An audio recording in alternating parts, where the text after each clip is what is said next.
happening, everyone? What a wonderful Wednesday it is. I love getting to do these streams, and I'm glad that the people in the community entertain them, want to join for them, want to listen and kind of work on just their mindset, right? I think that's the key. I said this a million times before in the Wealth Mindset series, as well as Mad Gains. You control, it's like an Naval quote comes to mind too. You are in control of everything you think and feel. You are also in control of your mad gains or lack thereof. So the biggest, most critical piece of this whole puzzle is yourself, because you're the participant. You make the decisions, and if you allow yourself to be swayed by social media, or sell too early, or don't sell at the top, or don't meet your goals or your reasons for being here in one way or another, that at the end of the day, it is on everyone that you have to be accountable for yourself. So that's why I've been on a health, wealth, wisdom journey for the last few years. I've deep dived into a lot of different areas and people that I enjoy learning from, Alex Ramosi, Naval Ravikant, Richard Hart, of course, and been able to accumulate a lot of just strategies and techniques and ways of thinking that are not very common. I don't think. I think, when I talk to Jake and I talk to Max and I talk to Graphics about these, there's some of the few people in the community and in the world, right? We got to be in the 1% of something right here, because otherwise, everyone else will just be, flying around in Lambos everywhere. These types of concepts are not commonly known, or if they are, they're maybe either brushed off or misunderstood or just not applied, and they're not useful if you don't take them to heart and figure out what to do with them. So again, on the show, we don't give any financial advice. We're just having a conversation about some of our personal experiences and ways of thinking and understanding in order how to get, and that's the name of the channel. If you if you look at the description of my channel, it is become the best version of yourself in crypto and DeFi, and I would say in life as well. And that's my goal, my personal goal, and that's the kind of content I want to bring. So that's why I like to have these streams, to disseminate a lot of information and ways of thinking that I've learned and people seem to enjoy listening to, as well as some select members of the community that I enjoy listening to their thoughts and hearing their riffing on these topics with them. So let me say out to the chat real quick, and before I bring these two gentlemen in, let's say Coin Hobo, PulseChain, patiently waiting for Mad Gains. There you go. Patience is key, they say, right? We got Maxim and Graphics in the back here, patiently waiting as well. UFO's landed. What's happening, UFO? Welcome, welcome. Red Squirrel is in today. Red Squirrel is here. Red Squirrel is going to see me about an hour and a half as well on the Tetra demo stream, assuming that's happening today. Yeah, exactly. Yes, it is. It is. It worked out that way. And I'm going to be standing a lot and probably have to get some more coffee as well, but it'll be good. What's up, Stefan? Welcome, welcome. Everyone, without further ado, welcome to the show, Cryptographics and Maxi Broadcast. What's happening, gents? Good to be back. Really looking forward to this one again. Or not again. Sorry, I keep thinking. No, not again. This one. Yeah, like we were saying, you've been here because you're in the chat. And I like to think of it that way, where, these people that are a good part of the community as well, chatting right now, they're part of this. Mm-hmm. So you have been here. It's just so funny because I literally haven't been on the stream, but it feels so like I've been here with you guys because I've been in the chat yet. So it's so true. But we're all here in this when you're in the chat and you're on stream. Doesn't matter. You're in the conversation. So it's awesome. Yeah. Graphics is referring to the last Wealth Mindset. He was very active in the chat, and he was so active that he misremembered that he was actually part of that stream, like on stream, but he was just an active part of the chat, which, like we said, you basically are. If you were that big a participant, you become part of the stream, even if your video is not on screen. So if anyone in the chat wants to ask really good questions or riff back and forth too, can't promise I'll get to everything because I know we got a lot of topics to get to, but you can become a positive force for this stream as well if you'd like to be. So 3 Musketeers are back. I'll take it. I'll take it. Yeah, I kind of rotate through Musketeers. This is actually the first time we've 3 have been on stream together, I think. And as far as I know, just us 3. I feel like we've been together on a Hedron stream at some point as well, but I can't remember. This is stream like 175 or something for the channel. So it's hard to remember all the times and all the people have been through, but we're definitely going to have a good one today. And just like I said, I really enjoy the ability to go through these topics because it's hard to get people interested in mad game mindset and not just what's the next move on PulseChain, or is hex price going to go down, or here's how to make a bunch of money, like that kind of thing. So bringing people together who enjoy this content, because I got a lot of comments before, people, during the stream and even afterwards, like, oh, I love that conversation. I loved hearing y'all go through that. There's a lot of people that get things out of this too. And, as the channel grows, I want to make sure that I love doing it, but also I want other people I want to scale the information too, and bring gentlemen in such as yourselves who can have these nuanced takes on a bunch of different stuff that it's hard to get right. It is hard to master these concepts or even scratch the surface to understand them well enough to apply them. And again, just make them useful in your lives. So me and Graphics did Mad Gains Mindset a few weeks ago, and it was interrupted by Axis, who had to come on because something launched. I don't remember what happened. Was the bridge or not PulseChain launch, but it was some major event happened. You remember, Graphics? Oh, I can't remember. I might have been the bridge, or I don't remember, man. Some major and Graphics and Axis came on, and we did we talked about that. Anyone in the chat remembers? Let me know, because I seriously can't remember this stuff. But and then we kind of we went in a different direction, and at the end we kind of wrapped it up with Axis, which was kind of fun actually too. So that, funny enough, Axis became incidentally part of Mad Games Mindset for like the last part of it. So anyways, the point of, so I have Wealth Mindset. Again, that's been a very popular stream as well. Really cool one to go through with Jake and Maxim. And I think Mad Gains Mindset is, so wealth is it's kind of has its own theme. Mad Gains is really, I like to think about it as almost inversion, and we'll talk about inversion a little bit more too for people who aren't familiar. But just, how do you stop from wrecking yourself?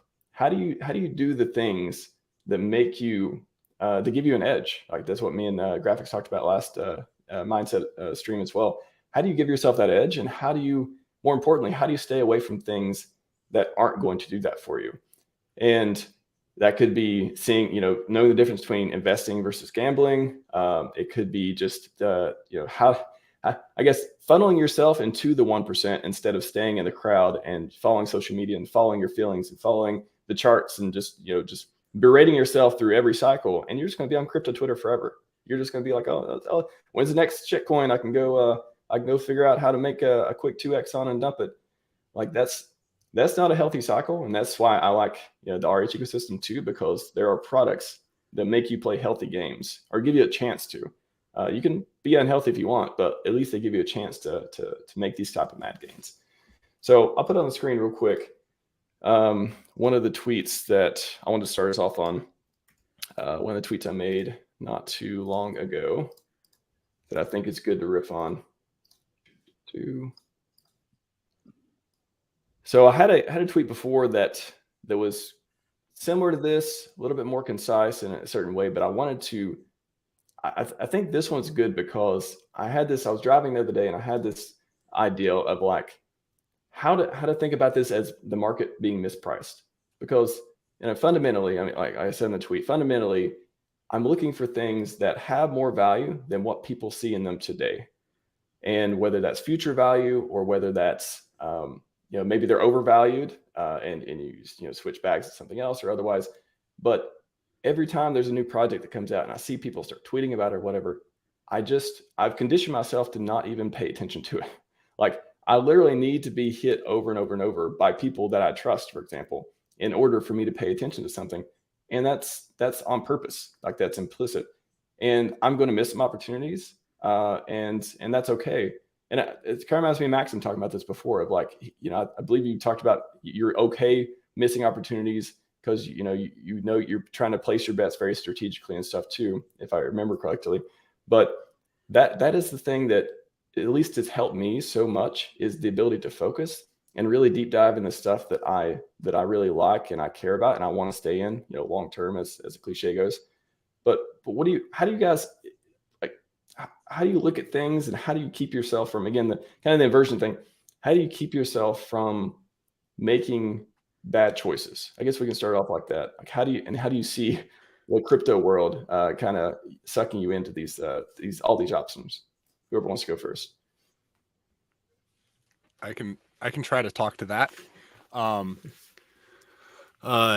How do you keep yourself from making bad choices? I think that's something that I mean, who am I to say what a good choice is, or that I know what good is, or something like that? But one thing I can be careful of is not even maximizing my own potential. Like I have a brain of sorts, and I also have emotions, and I have things like pride, and I have these factors that can get in the way of even using the brain that I do have. I won't even have the ability to access my full potential because certain parts of me battle against what my ability to even see what is true. And so for me, it's one of those things I really want to be careful of, is because of fear, the emotion of fear, not considering and looking out at what I can see, what resources are actually available to me, just because a part of my mind is afraid of looking at what's out there. So it's not necessarily saying that I know what is true, but it's something that if I can be aware of, this kind of like battle inside, and I can approach, for example, fear, and look at that and ask that question that I'm afraid to ask, because I know that it's better for me if I consider the reality that is out there, the good and the bad. I have a chance at seeing the truth. And it's not like I will ever know what truth is, but I can acknowledge that it's in my best interest to try to see truth, and that can give me a chance to optimize wherever I'm at, and with whatever the resources that are available to me.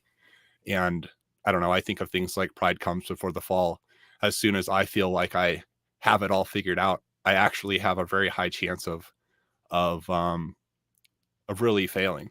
And I've talked about this, and I think you're alluding to it a little bit, but one of my core assumptions of life, one of them, is that I know I don't fully know anything, and that helps me.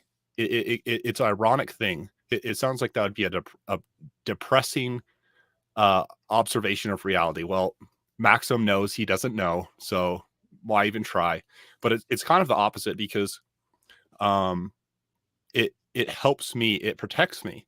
As soon as I know I don't know, I then start emphasizing, well, let's listen to the counter arguments.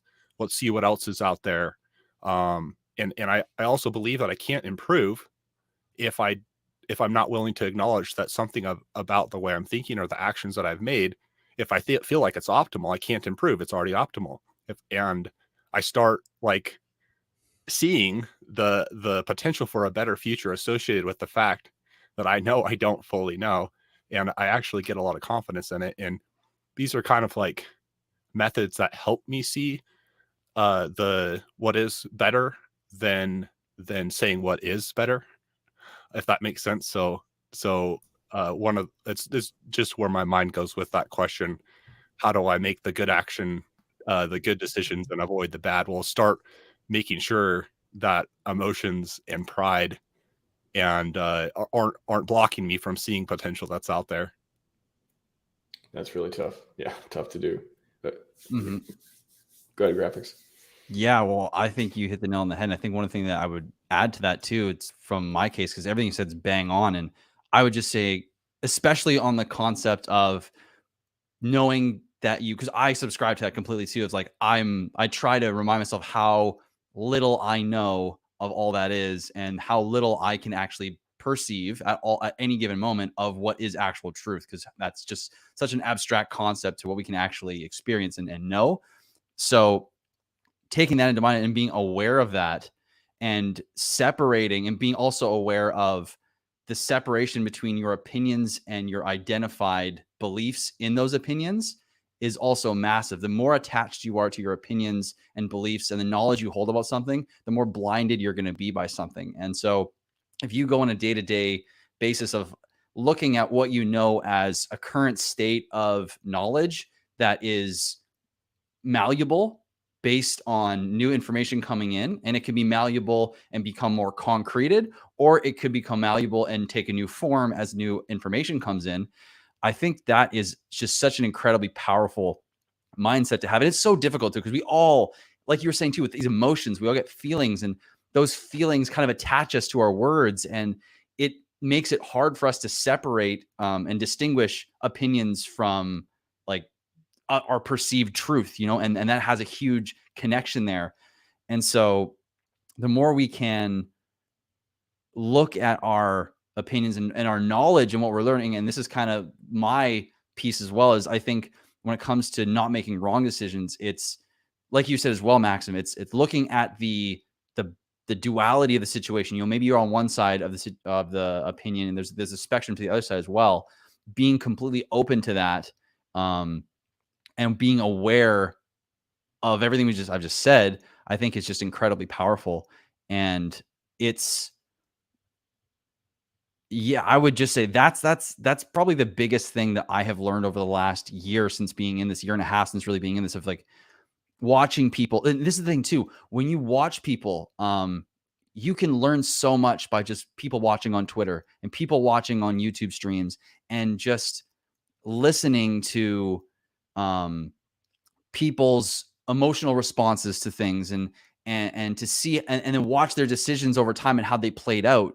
And you can pick up so much on that too. So, I mean, sure, you've got firsthand experience and observing yourself and being able to make decisions based on your own opinions and everything, but you can also learn from other people as well, and their wrongdoings and their right doings as well. So it's just awareness of all around you can really help you, and being able to take everything in, including your own decisions, in order to better what you're trying to achieve, is just incredibly powerful, in my opinion. Yeah, I think the thing that's helped me the most through this is being mission driven. And I've talked about this a lot of just knowing there's not one universal plan that everyone should follow and do that's going to be successful. Otherwise, as soon as you figured it out, everyone would do it, and then they'd be like that. The whole system would just like collapse on itself. Like that's just not how it works. There is no one answer to everything. And just going off of this one too, like I really think most people I see on Twitter and otherwise, they really treat this as gambling. Like, as you said, graphics, like you watch people and you see the stuff they're involved in, or they're doing, or they're participating, or they're shilling and stuff. And it's just like, wow, okay, you're just here to get that quick thing. You're just here to get this, get the money and then go on to the next thing. But if you're mission driven and you figure out what the mission is and you drive towards that and you don't deviate, sometimes you may stray, but you don't go far away from it.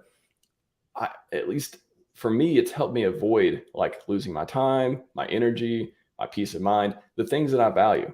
So if my mission is to, for example, with the channel, I want to, create content to help people understand more things about the products and RH ecosystem. My own mission is to, have good judgment, make my own riches, be a self-made man, a greater self-made man than I am today, and learn about these products and understand them and use them to their best, to the highest benefit that they can provide. And it's not to, my mission isn't to just distract myself. And I think that's what it turns into a lot of times for a lot of people that we see too. Is it turns into this gambling, this addiction, this is so much more exciting. This is the dopamine that I get that I can't get otherwise. So let me keep playing this game that I don't think they want to be free of. Like this Naval quote that's, there's a lot of Naval quotes that speak to me, but this one too. The reason I play the game is to be free of it.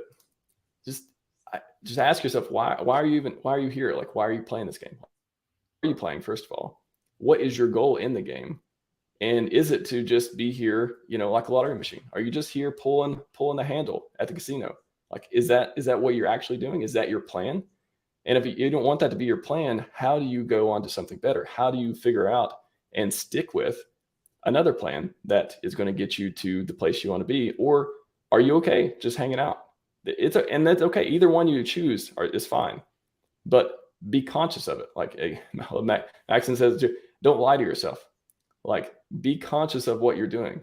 Like, if you don't pretend like you're doing one thing and then go do the other, and then then you wonder, why you weren't successful at this, or why you didn't get what you wanted here. I don't think anyone wants to be here just chilling, low cap gyms, or you just want to be like, it's the next cycle, we'll get it the next one, guys. And just, and all the stuff that happens every single time. I've been here 3 cycles. This is my 3rd cycle, or it will be, once the bull comes, fingers crossed, and the world doesn't end, a meteor doesn't hit, I will have completed my 3rd cycle. And there's a lot of people who will be here for the 4th, 5th, 6th, 7th. A lot of people retire after the 1st, 2nd, and 3rd. And I think that if you're mission driven, again, I cannot stress enough how that has helped me. And I see almost no one doing it. I've talked to a lot of people. I think, like I said in the green room, or maybe I saw on the stream, this is 100. I'm almost at 200 interviews, 200 streams. I've talked to a lot of people. I've seen a lot of people on Twitter, and what I've gathered from our community, and even people outside of our community, is they seem to be here just hanging out. They're just hanging out. They're not really driving towards anything in particular, but even if they are, maybe it's just the flavor of the week, the flavor of the month, what's going on right now, and they see something else and they go directly towards that other thing. And all the compound interest they gain from the first thing, well, that's the old thing. That's the, shiny object. That's the old thing. Now let me go try it in this area. And it's just hanging out. I would just call that, there's investing. It's not even gambling. There's investing and there's hanging out. I'll say it like that. And if you're hanging out, well, you may be here for a while. But realize that. And if you don't want to be here for a while, if you want that island, if you want that jet, if you want that yacht, you got to do more than hanging out. From historically speaking, people who did more than hanging out were very successful. So, yeah, I think that's it is one of those things that I just think it's very hard to do. It's very, and is it because, like, why is that too? I want to dig into that. Why is it hard to focus on something like outside of the whole, like, let's say you're just the average person, you're interested in crypto, and you want to, you want to be successful, but you really don't know, like, what you should stick with. Is it finding like a good ecosystem? Like, what is like the top couple things? Maybe is it finding the right ecosystem? Is it being consistent? Is it locking coins up so you can't be tempted? Like, what are a couple things that people? We'll start with graphics first. We'll just keep going down and up, down and up. What are some of the things that people can, once they find something and they feel like, okay, I'm going to put some time, energy, and effort into this. How can they do that? Well, first I want to comment on what you're saying about, like, why people struggle with it. And I think that this is like a common denominator. This is more than just crypto in general. This is like a life thing. It's like when anything new comes on, when a new paradigm is needed, and when something is different is required of you, that requires you to change your framework for not only yourself, but possibly life and how you operate. And so when you're looking at something like crypto, you have to possibly change your outlook on how you are viewing this as like an investment or something like that. And the way you perceive everything about this has to change potentially. And so, that's something that everywhere in life, it's there, right? That change is hard. Change is the most difficult part of doing something new, right? And being successful in that, and changing and learning and adapting and growing. But what people can definitely do, at least in my opinion, is just continue to find the people who have done the thing that you want to do, have achieved that already, and begin to compare similarity, or begin to compare yourself to them and not all their habits, because you don't need to have the same morning routine. You don't need to brush your teeth with the same toothbrush, same toothpaste. Like, you don't need everything. You just need to figure out what they are doing in the foundational aspects of their approach to what got them to the end result. And you can start by breaking that. If you can even find a couple seeds and plant those in your own soil and work with those, because the thing is too, is everybody is on a different journey. Everybody is going to get a different result, even if they follow the same path. Like, if all 3 of us did the exact same steps on YouTube to try to grow the biggest YouTube channel, we would all get different results. We are not the same people. We talk differently. People are going to perceive us different. We're not going to get the same results. And so, to think that you follow someone's path and you will get their results is definitely not the way.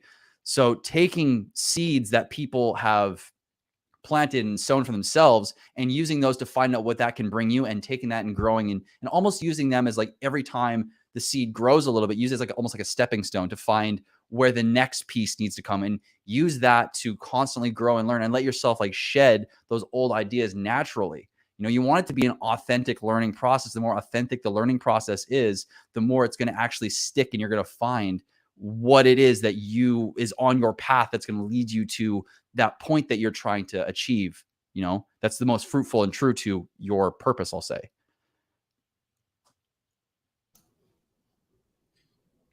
Yeah, it's one of those.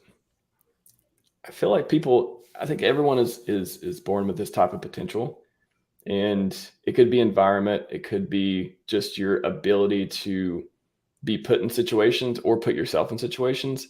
I was talking about the other day of thinking of, if I took a different path in life, if I took a different job or went to a different university, or traveled to a certain place and met a certain person and stayed there, would I still be doing what I am now, or would I be doing something completely different, or would I just be doing, the same area, the same thing, just in a different environment?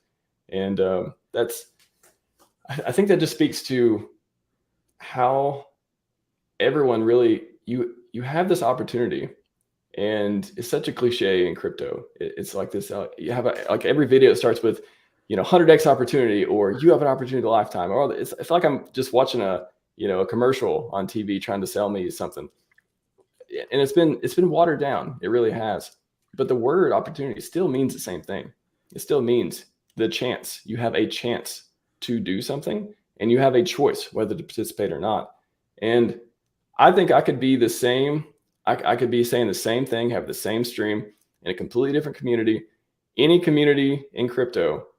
And whether it's true or not would really depend on the environment, would depend on the products, would depend on these other things. So there's plenty of influencers out there who are going to be saying the same thing that we're saying. Oh, you just got to stay. If you stick with it, historically speaking, it all works out. They're going to be giving financial advice and not even know it. All the stuff we don't do here, and it's almost like the message can't be believed anymore. It's like it's not even. It becomes like this self-manifesting, like it can't become true anymore, because you don't know what to trust. And if there was only one ecosystem, maybe it'll be different, but there's thousands. So yeah, I guess the Maxim, if you want to speak on that too, like how do you have, what are some of the things that you've done that have like gave you more confidence about your decisions? Like how do you feel like your judgment has grown since you've been in crypto? I get maybe that's a way to put it. Well, like I really like that you're talking about gambling and how that's not a good thing. And that to me is a foundation of that I kind of start with. I don't want to be gambling. I don't want to be basically hoping for things outside of my control to work into my favor, in my favor, and not taking responsibility and focusing on my part in the equation. I want to, for example, be working on my explanations for what opportunity looks like, so that when I see it, I know it's there, or like I have a chance to see it, rather than, oh, this person, I don't understand their explanation for why this token is going to do well, says that it will. So because they said it, I'm not going to think about it. I'm just going to copy them. And so I'm trying to put myself in a position to have a good explanation and take responsibility for my actions to the utmost of my ability, basically. And so throughout the process of crypto specifically, I'm watching what I'm doing. Is it working? Is it not?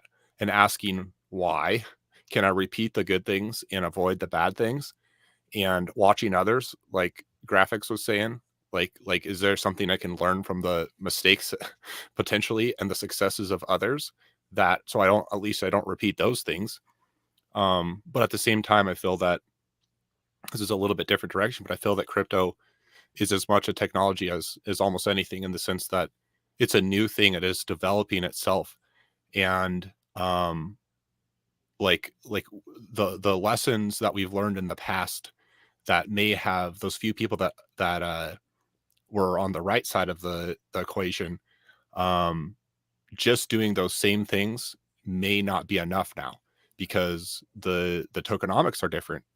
They're different tokens. They're trying a new way of doing things. And that's one of the reasons I love crypto, is because it is still relatively free, and there's a lot of trial and error going on. But we get to sit here and use our best judgment to decide, is this new way of doing things better or worse, and create our I try to weight really heavily emphasizing explanations, like leading theories for what works and what doesn't. And that it's the kind of the same, in a sense, non-answer that I gave the last time I talked, but it's the way I'm trying to approach the situation. And really, I do not want to gamble. How can, instead of putting the effort and on something out of my control, how can I take back control? And like, I know I control myself. I really don't control anything else. So how can I use what I can control to get what I want? And explanations, that's something that I can come up with. I can pay attention, I can learn, and that can give me an edge. And that's one reason, for example, to potentially focus on a few things, because how can you have good explanations for a bunch of things, and how can you see opportunity and have an edge when your focus is spread out so broad? It's very, very hard to do, even if the game that you're playing may not be as productive as a whole as another game out there. If you're able to understand this game well, you could actually outperform someone in this other game that's not paying attention. And it kind of good explanations are a huge emphasis for me. And I understand that explanations are changing. Like, we're learning over time. The playing field is changing, and hopefully explanations are improving with it. And I don't know, that's where my mind goes with that question. Yeah, I think too, it's interesting with the whole investment versus gambling side of the conversation. It's like, okay, well, maybe on the term of explanations, like, why don't we even try to define that? Like, or for everyone else, like, define that and figure out what that means to you. What, and is it, Yes. are they categories, or is it a spectrum? Because Right. and for me, I kind of visualize, and this isn't something I regularly think about, but since you brought it up, I'm thinking of this, and it's like, it's gambling versus investment seems like a spectrum. And there's a risk tolerance that goes either way. And the closer you get to investment, I don't know if you can ever hit what we would call investment in terms of zero risk, because then there's probably zero reward, right? Right. But there's always going to be some element of that on there. But I think defining, and I would love to hear from both you guys, like, where is the threshold before something starting to become an investment and leaves the realm of gambling? And then what also is gambling completely? I feel like one example of gambling would be when from the onset the odds are against you and you still play it. Mm-hmm. When I go into a casino, I can be relatively sure, like basically 100% sure, that the odds are in the casino. Like, it's rarely 51% to my side. Even it's not even that. And so still choosing for the unlikely chance that I come out ahead. Like, I don't want to try to play those games and just hope that when I know from the onset the odds are not in my favor. So I will try to use my explanations to determine the odds. And I know that I don't know. There's always a spectrum of probability, but I'm going to try to play games where the probability is to my favor. And theoretically, if I have like even a base amount of judgment, over time, the probabilities will end up in my favor. Any one of those times, even if it's a 90% chance, it's still a 10% chance that it won't work out in my favor. But if I play enough of those, good risk to reward games, then I should end up over time being ahead. And at least I can approach it that way. And it just trying to break one hopefully simple aspect of that down. If you don't want to gamble, don't play games that you know from the onset are not in your favor. Yeah, I love that you talked about you getting better over time at it. And maybe that's what a lot of new people come in and they don't know. They don't know what a good project looks like. They don't know how not to gamble. They don't know how to, people tell them things and they go in one direction. Maybe it depends on who they come in the community following first, and they kind of ride that for a while. Because I know the people I came in following first, other than Richard, I never listened to any of them ever again after the first few months to a year or so. Richard was the only one that I kept going with because, hey, for obvious reasons. So I think, but graphics to your question too, I think that there's definitely speculative plays. I think that's the way I see it. There's gambling. There's the difference between speculative plays and gambling. So the investment side would be, it wouldn't be zero risk to me, just the way I look at investments versus speculative versus gambling. Mm-hmm. The investment side would be, I see something that is going to do well based on these factors. And it could be founder, it could be product, it could be the market is new and not a lot of people know about it, but I know it's going to be big in the future. It could be, you could factor in market cap, you could factor in community, you could factor in how it's going to communicate and maybe provide volume or provide features or, pump other products. All those things kind of go into this.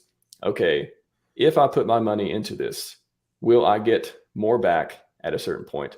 Will I be able to compound it? Like another thing is yield. I think that's a big component looking for these days is where can I did videos on this before too. Is like, I'm looking for places I can put my money that make more money. So if there's a new product that I see it happening and it ticks all the boxes that I talked about a second ago, and it's also opportunity cost. If the opportunity cost isn't too high, so there could be plenty of good investments, but if I don't have any more dry powder, what am I taking away from? I'm taking away from another investment. Now I got to weigh which one I think is going to do better. You go into all those things, and now you get into the realm of guessing. You get into the realm of, this new thing sounds pretty cool. This old thing I know it does pretty well, but I really want to get a piece of this. And that's where you can get kind of tripped up too. And that's where you come back to your foundational values, your mission, your ability to say no is critical. I think like I said, I've people have added me to threads. They've emailed me. They did all these. I'm sure you guys get the same thing. But hey, talk about my project. Check this out. DMs, all this stuff, and I'm like, I pretty full on stuff right now. Like I really, thank you for letting me know, but I really am just focused on a few things, and I'm ruthless. I'm ruthless with it. I'm polite, but ruthless with my time, my energy, and my ability to understand things because I have only a finite brain power, finite time, finite energy. And I want to put it in the places. I want to put it in the money printers. I want to put it in the things that I have thought of and made in my mind out to be, until proven otherwise, good investments. So that's the investment side. And then it gets into the speculative side. Maybe that's a spectrum, like investing, speculative, and then gambling. And speculative side would be, I'm not sure where the value is going to be. I see something. I'm not sure where it is exactly. And also, maybe people around me, maybe people I trust are saying stuff like that influences, I started out saying like social media, listening to other people, influence stuff can get you wrecked, all that kind of thing. Myself, when I see other people talking about something, especially people I trust, if I see graphics talking about something that I never thought about before, or a new coin or whatever it is, I'm like, oh, okay. He's pretty smart. He's did a lot of videos. He's talked about things before. I don't think he's a dummy. Let me and then I see Maxim talking about the same one. Oh, well, okay, actually, maybe I should read the white paper or something. So that stuff influences me too. But I think a lot of it falls into it, or most of it, I guess at this point. And you can say, oh, my bags are full of PulseChain, my bags are full of Hex. I don't have a lot of dry powder. But if I did, I still think a lot of that would fall into speculative until it moves. I think they can move too. I think they can move from one to another based on when you have more information. But at the time, you have to define them as what they are. And maybe you come up with rules. Maybe you say, I'm going to degen 10% of my bag. I'm sure, a lot of people, I'm sure that number is way higher for a lot of people. But you could say that. There's nothing wrong with making speculative plays. But you can definitely, we talked about over-sacrificing for PulseChain. A lot of people were mad because, 2 years, all that stuff. Seems like a long time ago, doesn't it? Everything's fine now, except prices not went to the moon yet. That happened, everyone. Congrats, PulseChain launch. Remember that. I think you can over allocate or misallocate. That's definitely a thing as well. And sometimes you have to make fast decisions. Like it's just reality. Sometimes there is a clock ticking. Sometimes there is a place where, hey, I have this dry powder. I want to put it, if nothing else happens, maybe this is the way to think about it too. If nothing else happens, I'm going to, keep DCAing, but maybe I have a portion of it set to the side for special things that come up that I have whatever confidence from, whatever sources that I tend to get confidence from. So, and then everything else, I would say, maybe whatever percentage of my bag, whatever else. I love the phrase. I heard Dave Ketcher say this one time, maybe on the stream or maybe otherwise, but he's like, he's like, there's nothing wrong with shitcoinery. He's like, I love shitcoinery. It's just the point where the place where it goes wrong is when you do it, you put too much into it, or you start becoming, you want to become that whale. You want to be the one that got in first. And no matter what it is, you have a chance. You think that you're going to get a big portion of supply, and now you need to tell everyone else about it. And you're being completely driven by your own self-interest and not anything else other than, oh my gosh, I can become a whale in this new thing. And we've seen that play out a lot in the last year in different projects, in different communities and stuff too. So that would be the part where gambling, gambling becomes unhealthy when it starts eating your bag. I would say that. When I start seeing my gambling or speculative plays start taking away from the products that I know and trust and I'm going to be here for the reason I'm here for, such as blue chips, RH blue chips, that's when I start saying, hey, like, whoa, pull it back a little bit, Max. Like you have to make some hard choices, and your mission doesn't say you're here to flip shit coins. Your mission is to, be the greatest version of yourself. And you already know which products do that. You already have this confidence. Like, stay away from those unhealthy games. Mm-hmm. One question I like to ask myself is, if this doesn't work out, would I, in retrospect, regret making this investment? And it's like, well, if it doesn't work out, how could you not regret it? Like, I don't know. It seems like a question someone might ask, but the way I'm trying to live my life, I won't, because I want to live my life in a way that, based on the information that I have, what is the best decision I can make? And if I can look to the past after something doesn't work out and be like, well, with what I knew, that was the right decision. I know there's always a chance something is going to happen that's out of my control that will not work out well. There's always a chance, but was it one of those plays that, based on what I knew, it was a good probability that it would work out? And it's easy to me, I think there's value for myself in asking that question and thinking about it that way, because I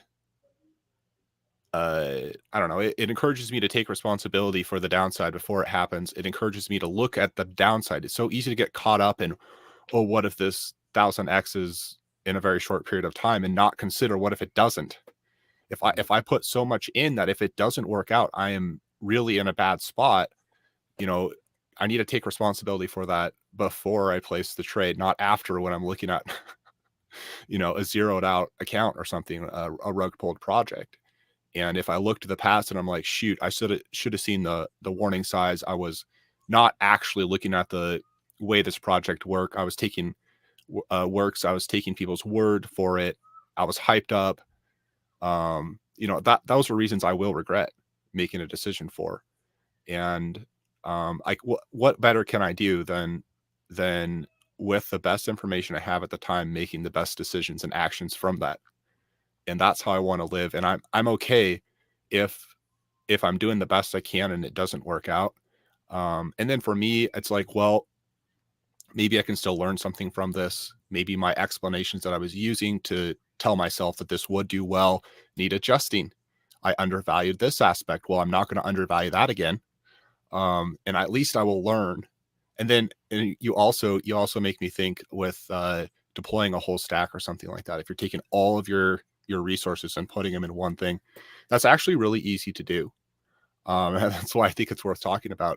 And I think one of the reasons is because at the point in time of the opportunities in front of you, you feel like this is the best opportunity, but it's easy to not take into account the unknown, which is future opportunities that are not here yet. And as soon as you put your whole bag in, you've given up on the opportunity when that cool new thing comes out to act on it, and you don't know now what that is. And that's one of those things that over time playing this crypto game, I try to be really careful deploying a lot of my bag in one thing. And because I've seen so many times for myself, shoot, this cool new opportunity is out and I don't have enough powder to really meaningfully deploy in this. And I've learned to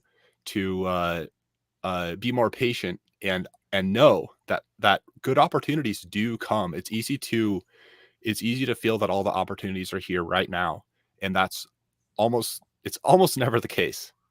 And I have certain rules for myself, even if I see an opportunity, I don't tend to buy into it all at once. Even if I decide that it's a 10th of my bag or 100th of my deployable powder or whatever it is, the most I'll ever do, if I'm convinced this is an amazing opportunity, I will still only go half in, and I will, and it's just a rule for myself, and I rarely regret it. I rarely regret not just going all in. And it's so easy the first time you see that new opportunity to go all in with whatever portion you decide of your bag to go to put into it, to just do it right then, which is like, how likely is it that the first time you heard about it is really the best time, even if the project itself is good? Is it just that the cool project and the timing just happened to align the instant that you saw it? It is not a high probability that will be the case. And yeah, you got me thinking. Definitely. No, I just want to say on that, like, even if it's a good product, doesn't mean it's going to go to the moon when it launches or shortly afterwards or in 6 months or whatever your time horizon, 6 months, 2 years, 5 years, 15 years. It doesn't mean that you know when you're going to be able to extract value, liquidity, or maybe you don't. Maybe just keep earning yield on it. Maybe just keep the principal in, keep selling the yield. A lot of people do that with Hex and stuff too. So even if you find the right project, it doesn't mean it's going to meet your time horizon. But go ahead, Graphics. I was going to say, like, on the note of opportunity and, like, you know, putting your whole stack in and trying to time things, there's also the flip side too, which I experienced recently, which was, you know, you can see an opportunity right in front of you that, you know, in your mind is like, oh, you see something, right? But you choose not to act on it because you're looking to try to figure out if you're 100% right. And then you miss that opportunity too. And though that literally happened to me with Incentive, I had the epiphany when Incentive first launched. I was just going to say that. I was going to type in the chat. The Graphics talk about Incentive, I think. Yeah, it clicked in my mind what was going to happen to Incentive and the price, as like there was no farms for Incentive, right? And I was looking at all this stuff and I was helping everyone I was working with. And then I was going and looking at everything and just kind of assessing and looking at the lay of the land. And I was watching Incentive and I'm like, oh my God, like it's about to skyrocket. I think like when those farms go, it's going to go. And then I went to bed that night. And then I woke up the next morning and everything went poof. And I had already missed the boat on that, you know? And so there's going to be times as well when you do see an opportunity. And the reason I'm bringing this up is because it's the understanding that, like you were saying, Maxim, that there are opportunities coming in the future, and there are opportunities sometimes that land in your lap in front of you, and you're never going to hit them all. You know, you can't hit them. It's impossible. So trying to make the most of opportunities in front of you and understanding that you're not going to be able to get every single one of them. Eventually, if you're looking for those opportunities and you're playing the game in due time, you'll get one of them, you know? Yeah, it's not an easy game. It really isn't. I think that having talked to people, no coiners, even friends who have crypto, and people in real life too, it's just it's so hard to, and it goes back to the point I made earlier about they could be the same person, same version of me, someone, you know, much more popular, much better, people have much bigger following, all this stuff in every community out there. Maybe not every community, but a lot of communities out there are saying the same stuff, and their coin could go to zero, but they were just as passionate. They were just, and I think that really plays into people's minds. They've seen FTX, they've seen failures, they've seen the inability, or again, we think of it as a future. We think of volatility as a future, right? Most people don't. They think of that. I give the analogy of our primitive instinct is we want to see somebody go take the apple and eat it and not die. We want to see that first, and then maybe we'll go to that tree, pick some apples. But until we see that, until someone takes that, we see someone else take the risk, and maybe we need to see 10 people do that. Every person has their own risk tolerance. We're not going to go eat that apple. And that's kind of in crypto, especially in this kind of markets. You got to flip that. That mindset is, if you want to play these games where bad gains occur, you have to be the first one or the second one, or you got to be early on that apple tree. And it's just this primitive thing it's a flip it's a switch that almost no one has flipped. And only the 1%, again, of every vertical. I think there's a 1% in every vertical in the world. Could be basketball, could be poker, could be crypto, finance in general, all this stuff. And those people, I believe, have flipped that switch, and that's why they see further. But for the average person, it's not even there. It's not even a possibility until they see other people do it. And then that's where the buying the top comes in, right? If I could say one thing on my last comment, saying that you will find the opportunity, I should correct myself and say that you'll have you're more likely to have hit the opportunity. I have an old habit of talking absolutes. So yeah, you're more likely to get the right opportunity. That should be what I've said there. Not opportunity advice. Exactly, Max. Yeah, exactly. No opportunity advice. So, I've got a question for you guys. So in your experience so far with crypto, are there explanations or things that you look to suggest value or a time and opportunity in a particular token? If you want, I can try to answer first, or I would love you guys to. I just don't know if that's too vague of a question. I'll kick it off. Just the first thing that came to mind when you said that was, I think of Richard's mission. I think of having a founder, and this is one of 10 things we could talk about. But the first thing when you said that was his mission of glory, his mission of being a force for good in the world. All these things, all the traits that I love about his character and what I believe he's doing, and all this stuff that he's talked about before. Those give me more confidence than anything.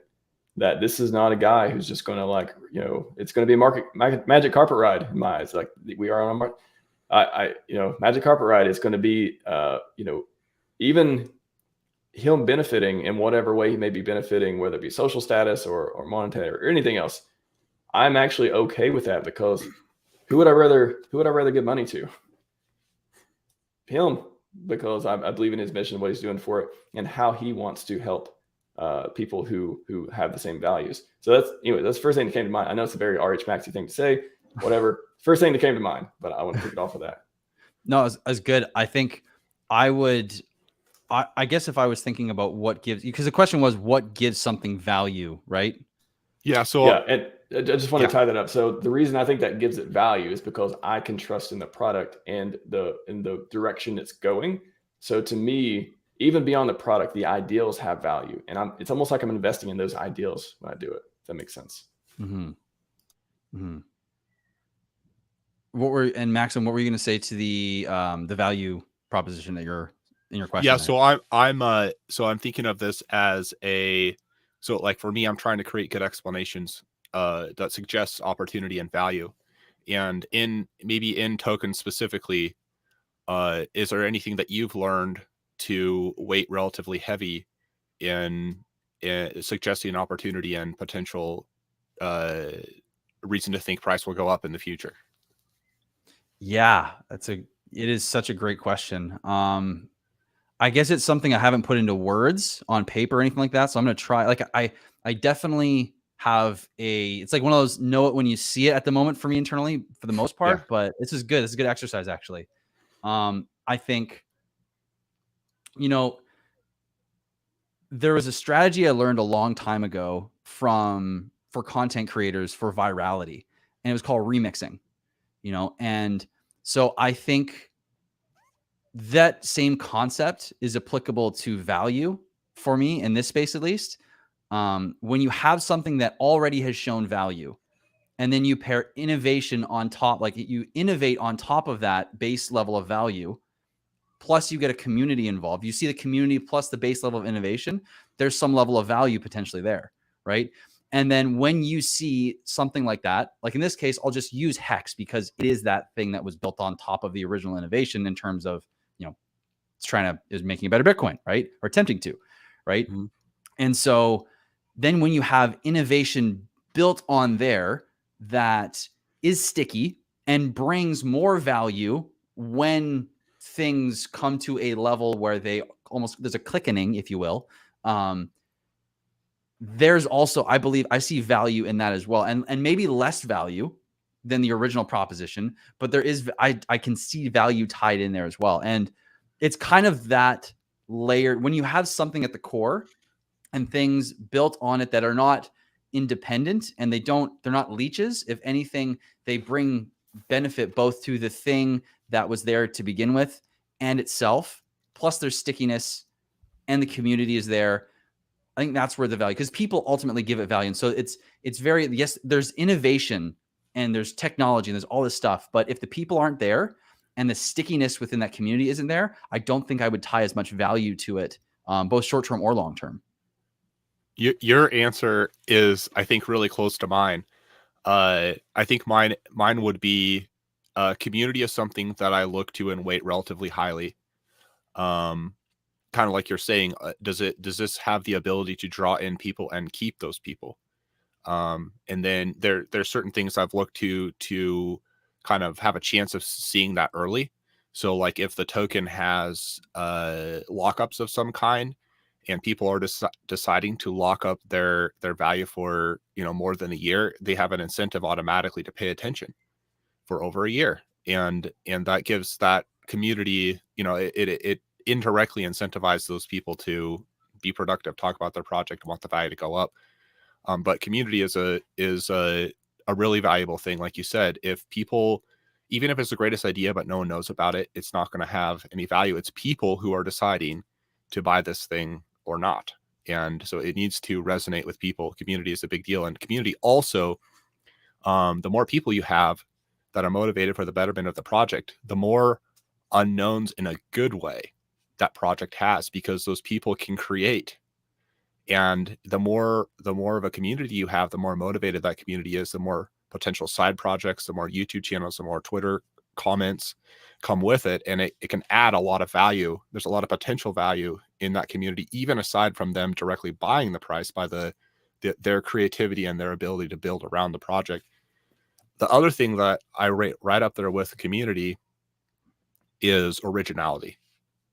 Does this project have an original idea? And then that original idea needs to be critiqued, because not all original ideas are valuable.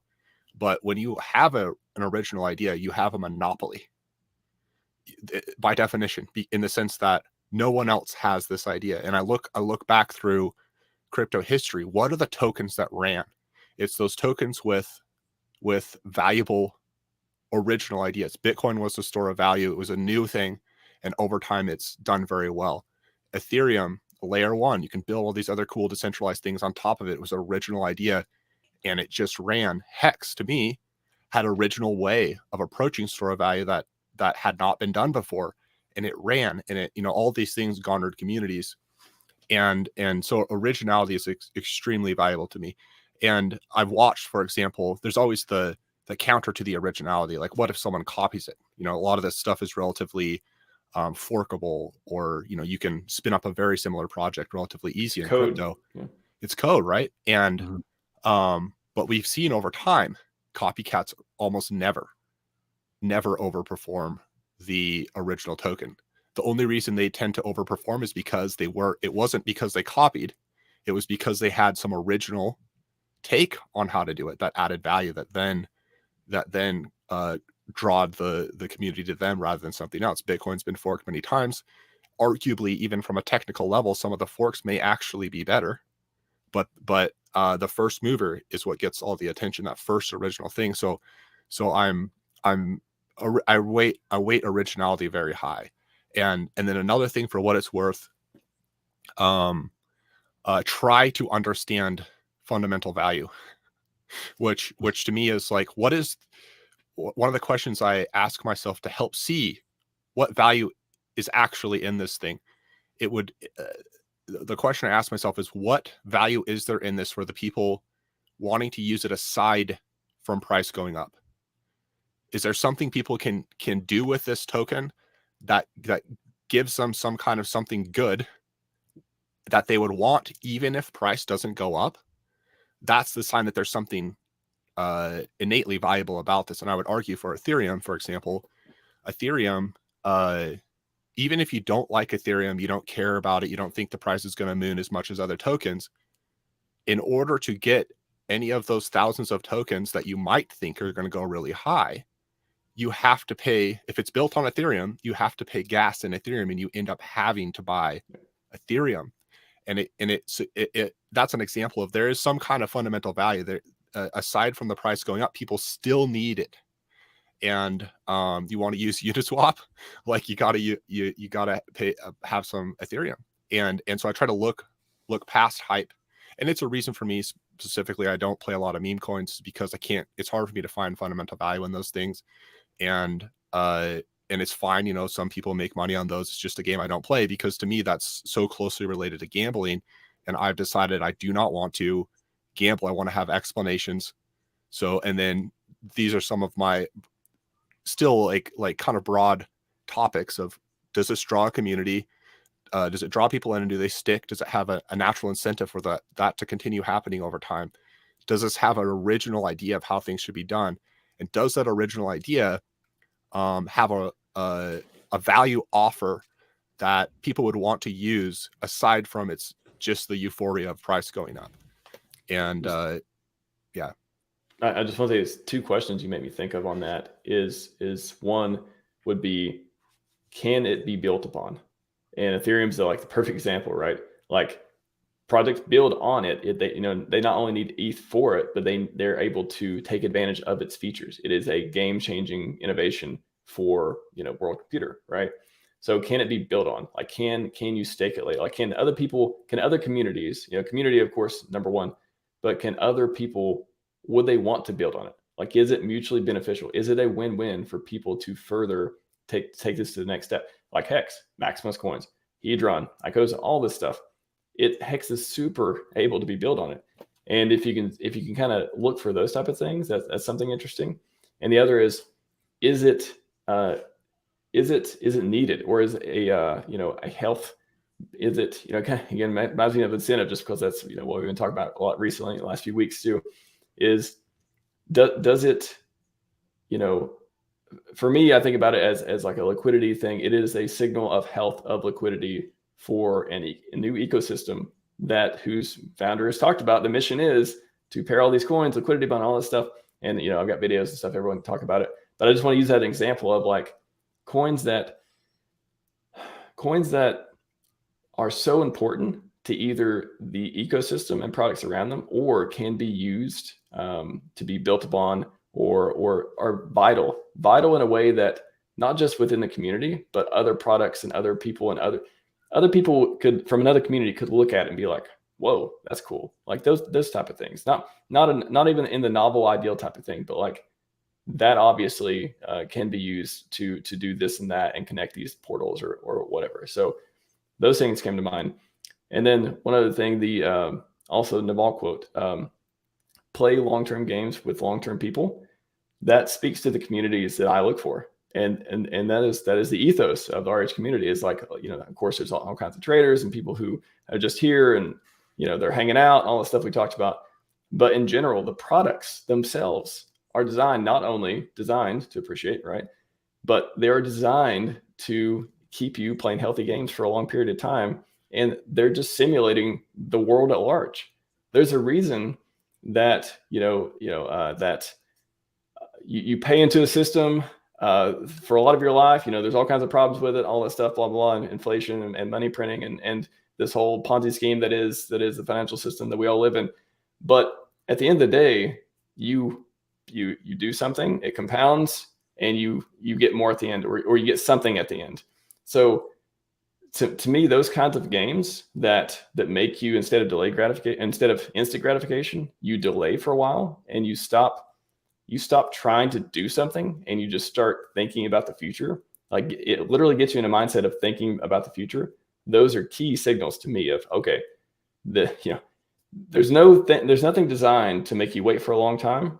That I think that's a signal of not being a rug pull. And don't apply that broadly, not generally. Like don't apply that at all, actually. But just in general, when I see something that a lot of people are participating in that is designed for you not to just like trade your life away, that to me is like at least a green flag. It can be counted as a +1 category, and that's and +2 if the entire community is building products in that way. Mm-hmm. I would concur. I don't think I can add to that. I think you're keeping me on the head there. I was going to say, I think I might have wrapped that one up on it, which is great. No, Max, a great question. I wanted to get to something I've been thinking about recently too. Escaping. So speaking of like being red pilled and like, kind of converting your mindset to, eating the apple, that kind of analogy too. Escaping the matrix. This is something I came up with recently that I was like, I thought about it a few times the last couple of years, and I'm like, man, I haven't got a chance to talk about it or flesh it out with like you guys, for example. So I think about it in a way that's I think it's inspiring to me and brings out ambition, like not in this like paranoid kind of way, but like the way I think about it is you're not supposed to be like fundamentally, like you're not supposed to escape the system that is, working 9 to 5 and all this stuff. It's set up for a reason. Like it's beneficial for GDP, helps the country. Normal people get to live their normal lives. We see that breaking down here and there, but just fundamentally, the system is there because it benefits a lot of society. It keeps stability, blah, blah, blah. So framing like that. So to me, I think about it as I'm not supposed to make millions of dollars. I'm not supposed to become super successful in all these different ways. What the world or what society wants me to do is be in that 99% and keep contributing and contribute like the other, people who are there, who are just, going to work until they're 65, participate in the system, keep putting money in, hoping they get enough back, hoping inflation doesn't go crazy, all that stuff. So I think the world is set up for that way. The odds are against me. So the more that I'm like other people, the more that I think, the more that I don't have conversations that don't conflict or create friction, or just the more that, I guess another Naval quote, the more neatly you fit into the world, like the worse it is. I remember that quote, but it's like, if everything is stacked against me, if I believe everything is stacked against me, and I need to do something different. I need to not relate to everyone. I need for people to not understand me. I need for the ideals and things I talk about to be this foreign concept to a lot of people who are fine participating in the system and don't want to get red pilled. I use that word. I know it's used in a lot of different ways lately, but just to me, if the odds are stacked against me, I want to find a way out. And again, this gives this inspiring way. It's not a paranoid type of thing. I don't think about this a lot, but I want to think about it in a way that is useful to understand why it's hard to do these things. Because people come into crypto and they see all the 10,000, they talk about 10,000x, they talk about all these things.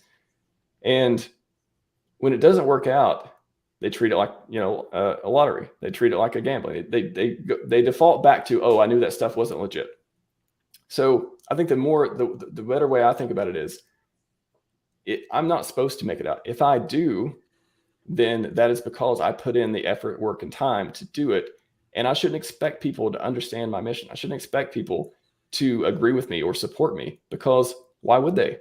Like, that's not their mission. They're not that, they're fine the way the life is. But if you want to do something different and make big changes, just not getting discouraged because, everything's not trying to help you win. I think I also subscribe to the whole like manifesting thing. I believe, I think everything happens for a reason. And I think you can kind of bend the world at your means. If you want something bad enough, you put it in place. But I just want to talk about specifically, you're not supposed to retire at 40. The government isn't telling you that's a good thing to do. They're not helping you do that. Only you can help you do that. So anyways, I tried to frame that as best I could, but whoever wants to jump on that bandwagon or tell me how that's crazy, let me know. Sure. No, I think it's interesting, like the whole idea of like talking about like escaping the matrix, or, you know, going against the odds and all that. It's interesting because, you know, we really frame that whole conversation as an external battle. And we think about, we're beating the world, we have to overcome the world. However, it's the matrix is not outside of you, it's inside of you, and you are living in it in your own experience. And so overcoming this, and the thing is like, how much of the matrix do you want to go to see? How much are you willing to see through? Because like we were talking about before, truth is abstract and we can't fully understand truth. So the matrix is always there to a degree, you know, as far as anyone I've ever met has ever been able to experience, you know, so, or anyone I've learned of, you know. But when it comes to, I guess, the 9 to 5, yeah, it's you're the 9 to 5 is obviously it's in place for more than just societal benefit and all these things.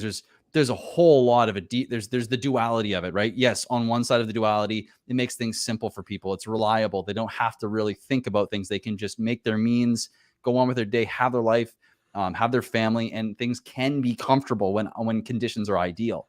But then you have the duality of, obviously, that it was set up by somebody. Somebody set up a system, and who benefits from a system where people do that? And while I don't want to go off the deep end on obviously that conversation, that is in and of itself, you know, sameness. You know, when you're participating in a system, there's no uniqueness, you know, and it's easier to stay same than it is to embrace a difference that you have, or a unique quality. And I've recently been, you know, coming to terms with that in myself, and a lot of unique qualities that I have and that I have been kind of tucking away and hiding, you know. And the more that I've brought those out, the more I've connected to myself and to people and to events, opportunities, people like you guys that I never would have spoken to in any reality had I never embraced some of these unique traits that I have been aware of for a while.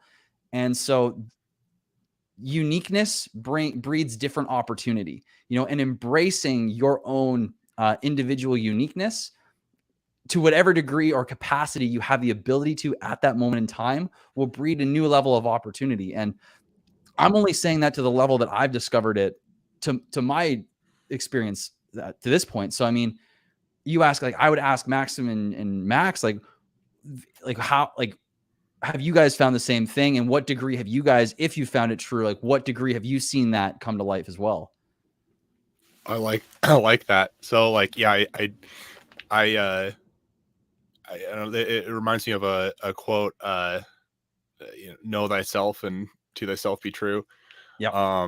Knowing yourself is really valuable. And it helps, like, knowing myself has been a journey, and it's not like I've been the same person the whole time. I'm changing over time, but knowing, you know, what, if nothing else, I naturally find interesting that maybe other people don't, or what my strengths and weaknesses are relative to other people, has also helped me understand how to provide value to other people.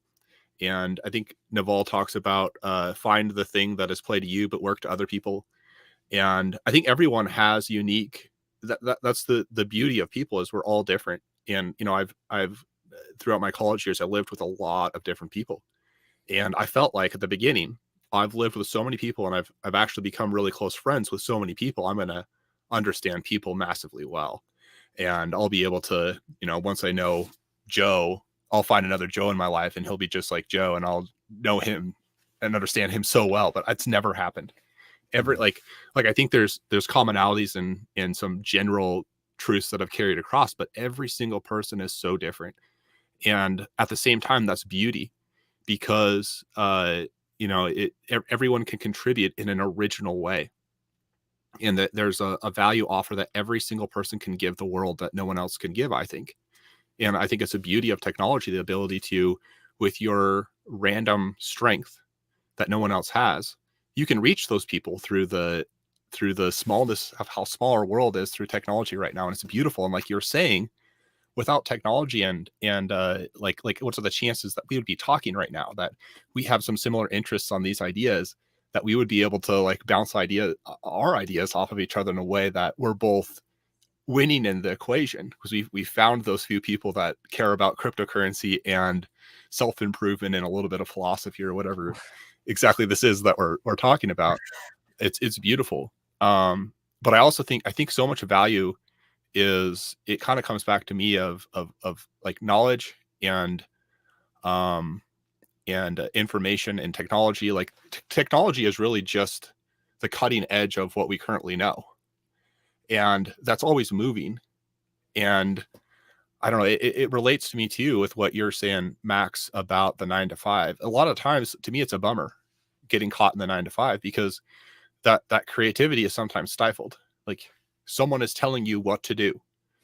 You're showing up at this time, you're leaving at this time, you're doing the work, but there's not a lot of creativity. And when you can become, a little bit more independent, you can open up, and you can survive a little bit of time to maximize that specific thing that potentially you were made to contribute to the world, and not have to, you give up potentially some security of that. That's a beautiful thing too, that it's like, in some sense, it's like, it's an option, like security versus taking some more risk on yourself to pursue that one thing. But that 1% or whatever, that percent of people that are somewhat independently wealthy, they have so much potential to give back to the world as well.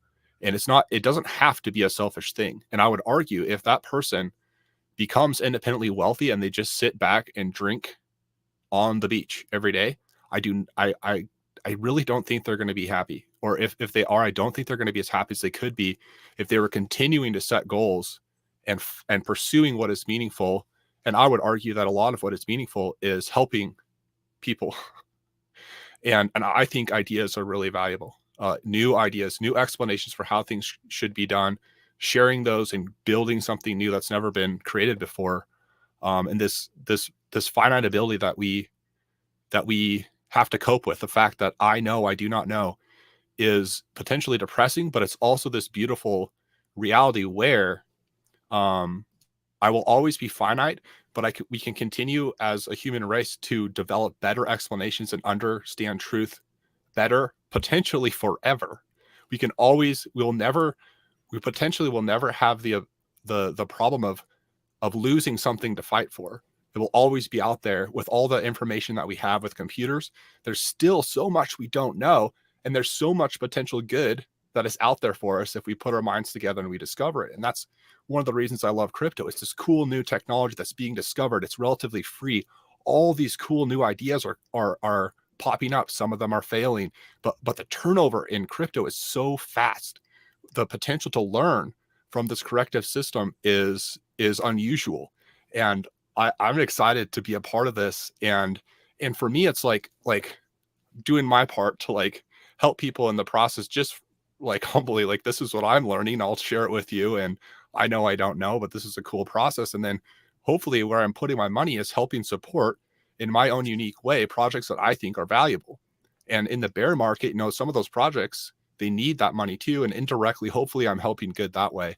But for what it's worth, also, I feel like originality and new explanations, new way of doing things are often overlooked. And you end up kind of being a contrarian. Like Hex was a contrary play, I would argue, in the beginning. And it, for the people that got in early on, at least, it was a relatively good play. But cryptos is iterating. There's new ideas coming out, and I think there's new valuable opportunities out there. And for what it's worth, it's rare that the whole ecosystem, the current strong narrative of the time, is going to agree that there's actually value there. And but at the same time, it's exciting. It's a cool process, and the learning part of it is meaningful for me. But that was a long monologue.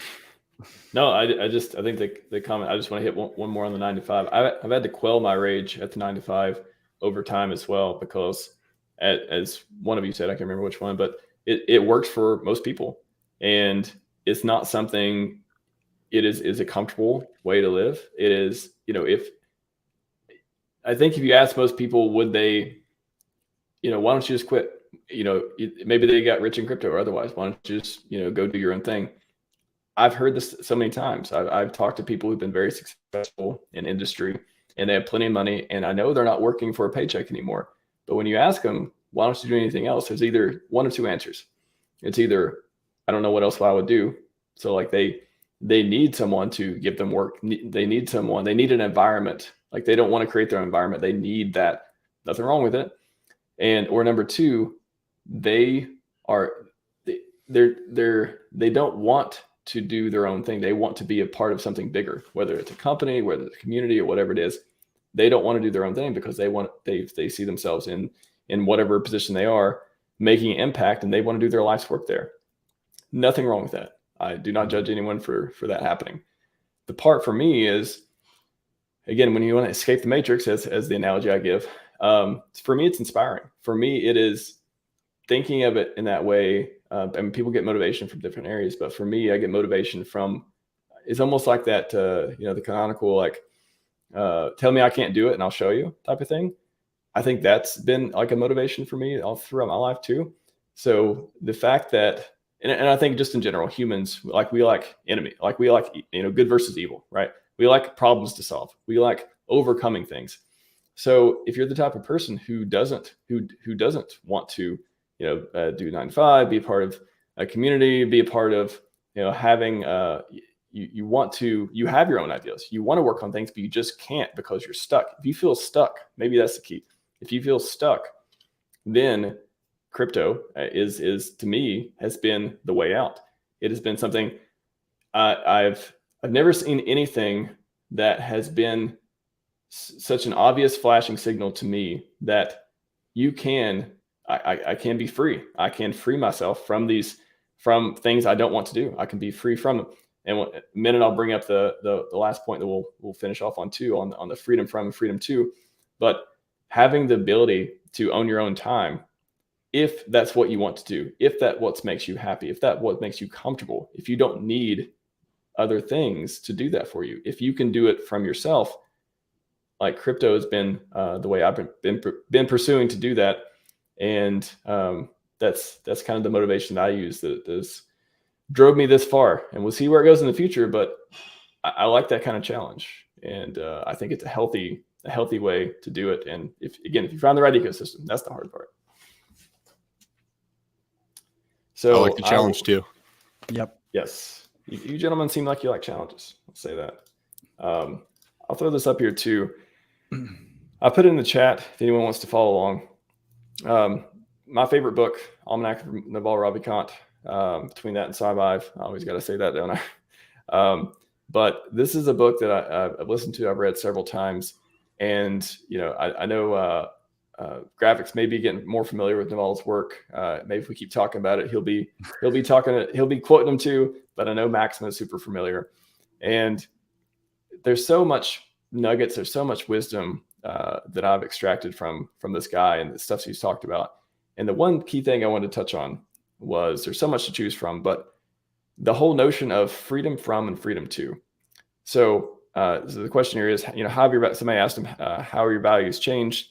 When I was younger, I really, really wanted freedom. Freedom was one of the core values, one of my core values. Ironically, it still is. It's probably one of my top 3 values, but now it's a different definition of freedom.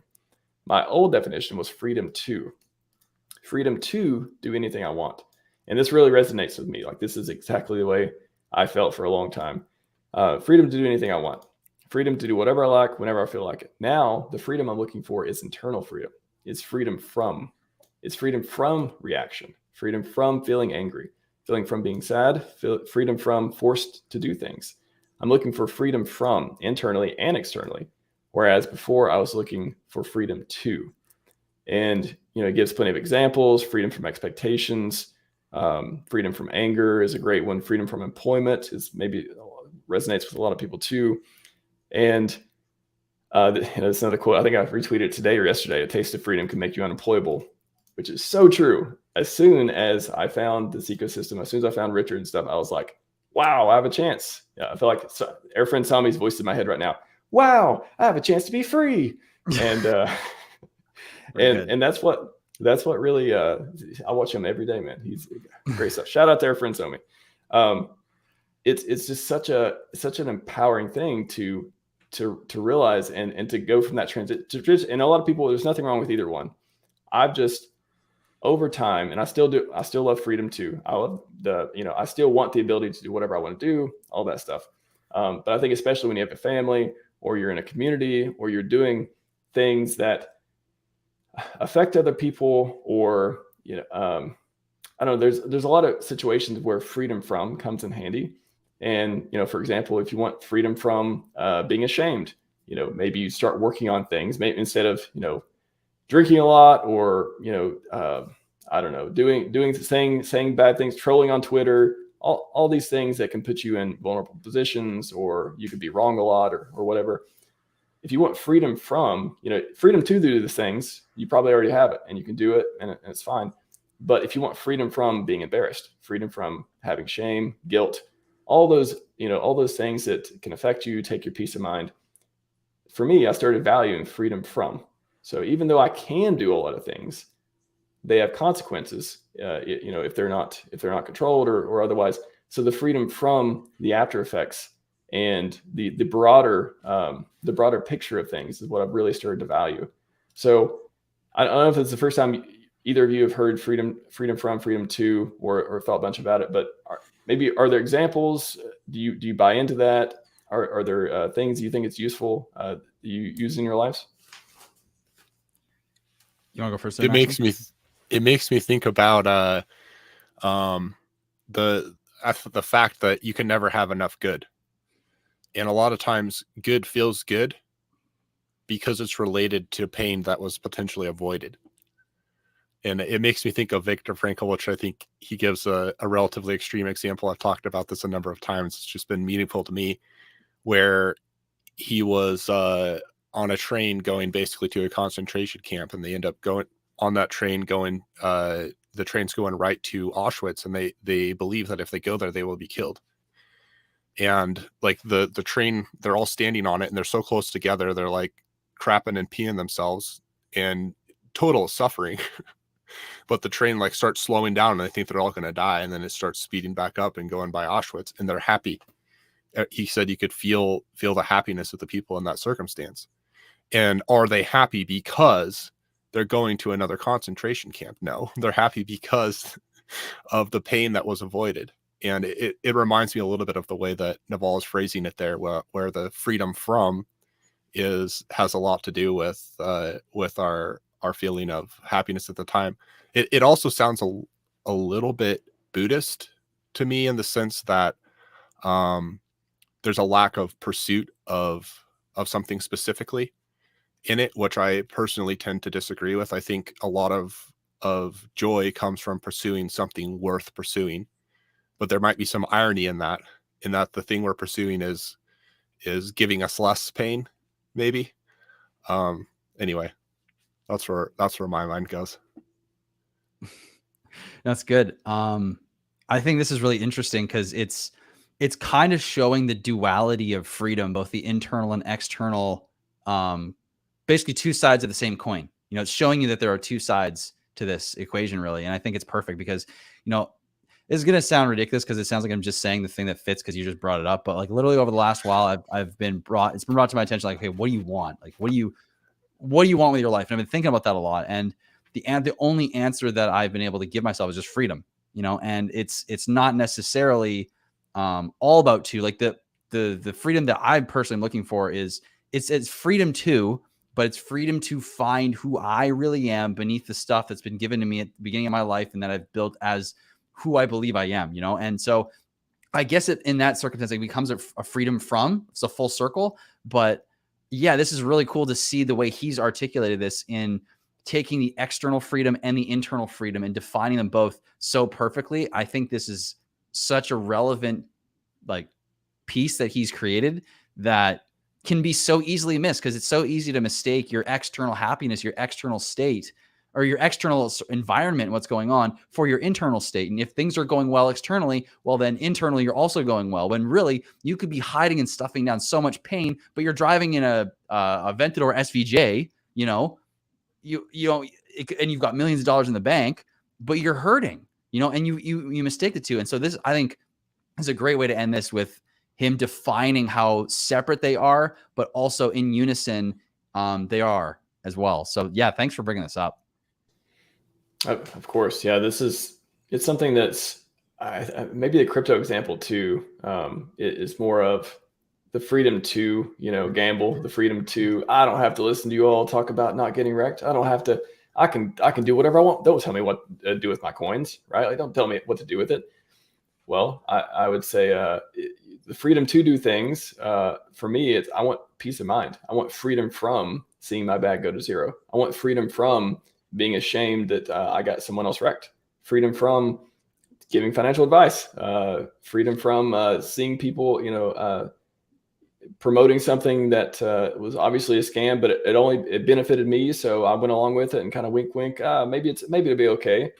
I want freedom from those things, and I will gladly give up some freedom to, grow my channel to 100K, or freedom to make money off, all these other things.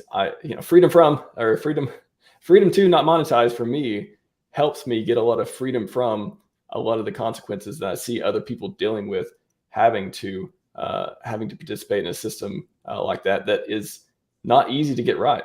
I think Graphics does a great job. I think Maxi does a great job. I think a lot of creators in the community do that. But I guess, just funny enough, that kind of comes back to that too. The freedom from, even monetizing my channel has, or the freedom to choose not to do that has given me freedom from a lot of the side effects, a lot of negative side effects that come from it. So that's just something that struck me too, going over it. But I've used this in my life. I've used it in relationships. I've used it from in just different pieces to understand, hey, I go 100 miles an hour. I want freedom to do whatever I want, but I feel myself valuing the freedom from going too hard on certain things or not getting enough sleep. That peace of mind is really what I value more than anything these days. And I think you can still be yourself. You can still, get mad gains, but not lose that. That's what I'm trying to do. Mm-hmm. Mm-hmm. All right, gents. Amazing conversation as usual. Not that I ever doubted it. Mad Gains mindset number 3 wrapped up. What final notes, closing thoughts? We'll go from top to bottom. Graphics, what do you want to take us out on? Oh man, I loved how we always find such a flow in these conversations, and it never really things diverge so nicely, and it feels like we always end up in these really cool places that we never intend to get, but we always find them. It's interesting. So I'm really appreciative of, again, the conversation. Not the first one, not the second one we're all together here for, now that I figured that out. I'm looking forward to the second one and the third and the fourth. But yeah, thank you, gents, for being here and for being you and being just amazing gents. So thanks. That was said well. That's how I feel. Thanks, guys. Thanks for being authentic. And thanks to the chat too, exploring this idea with us. And I appreciate, it's so fun. It's enjoyable. Like we were kind of talking a little bit about earlier, finding other people that have similar interests and are pursuing the same things with each of our own unique personalities going after this thing. And it's been beneficial to me. I appreciate you guys. Same here. Like I said, I don't think there's many people, and nothing against anyone else, but there's not many people I feel like I can have these conversations with that I believe will go in the right directions and that people can get something from, because we can learn from each other. But that's what I like about having the channel and doing it live. We're kind of on the fly thinking. Some of the stuff we're familiar with, some things new. Like I talk about stuff on here that I've never talked about on other streams, and maybe I haven't even fully grokked out the idea. But doing it on the fly can really, I don't know. It just feels good to do it. Even if your idea isn't fully fleshed out, it feels good to get feedback from other people and to talk about it. I think a lot of people, again, I said I've got a lot of good feedback on these streams, on the mindset ones. And I think people they want this kind of information, but they don't quite know where to get it from and who to trust to get it from. So having you two on, two people I respect, and love your all's work, and just I love the way you think about a lot of concepts. Bringing that together is just something, kind of this special little project that I've been wanting to do, to try to get people interested in being the best version of themselves, and us kind of sharing those ideas of how we became better ourselves as well. So that's Mad Gains mindset. Wealth mindset is also the OG one as well, which will be coming up, I believe, in July. I've scheduled Jake and Maxim for that, so it'll be amazing. And then we'll have to do this again sometime too. It's if you want to leave the 1% and join no, you don't want to leave the 1%. If you want to, if you want to leave the 1% and join the 0.01%, I'm not sure this is a stream for you either, but I'm glad to talk about these concepts with you guys. I really appreciate it. Yeah, likewise. Very appreciative. And chat, sorry I didn't get to any questions today. However, I tried to post stuff every once in a while and acknowledge you myself, typey. But yeah, just one of those streams where plugged in, trying to provide the most value possible. And I can't always look at all the stuff. So hope you understand. That being said, Scivive at 5555. We are out.